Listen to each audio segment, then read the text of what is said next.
தாவேகா கூட்டத்திற்கு பெண்கள் வரக்கூடாது என்பதற்காக பெண்கள் மீது குண்டர்களை வைத்து திமுகவினர் பாட்டில் வீசியிருப்பதாக ஆதவ் அர்ஜுனா குற்றம் சாட்டியுள்ளார். வில்லிவாக்கத்தில் நடைபெற்ற தமிழக வெற்றிக்கழக வேட்பாளர்கள் அறிமுக பொதுக்கூட்டத்தில் தங்கும் விடுதியில் இருந்த 2 நபர்களை வீசிய பாட்டில் துண்டுகளால் காயம் ஏற்பட்ட பெண்ணை சந்தித்துவிட்டு தாவேகா வேட்பாளர் ஆதவ் அர்ஜுனா செய்தியாளர்களை சந்தித்தார்.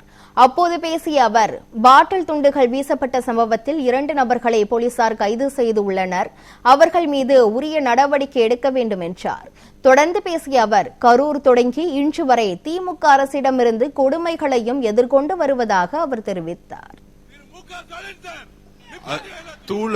பாட்டில உடைச்சு தூள் அடிச்சு ஒரு பெண்மணியோட ஷோல்டர் அடிச்சிருக்காங்க. திமுகவுடைய இந்த சதி திட்டத்திற்கு நாங்கள் குரல் கொடுப்போம். காவல்துறை இதை கடுமையாக இப்பொழுதே கண்டிக்கிறோம். இல்ல இதே இடத்துல நாங்க உட்காருவோம், கிளம்ப மாட்டோம். இன்னும் அராஜகம் நடந்துகிட்டு இருக்கு. கண்ணாடி பாட்டில் வச்சு அடிக்கிறதா ஜனநாயகமா? திரு மு.க. ஸ்டாலின் சார், நிப்பாட்டியா எல்லாத்தையும், நிப்பாட்டியா. இப்பயே எவ்வளவுதான் அடிப்பீங்க கேட்கிறேன். நாங்க பொறுமையா இருந்துகிட்டு இருக்கோம். திருப்பி அடிச்சா தாங்க மாட்டீங்க சொல்லிட்டேன் நானு.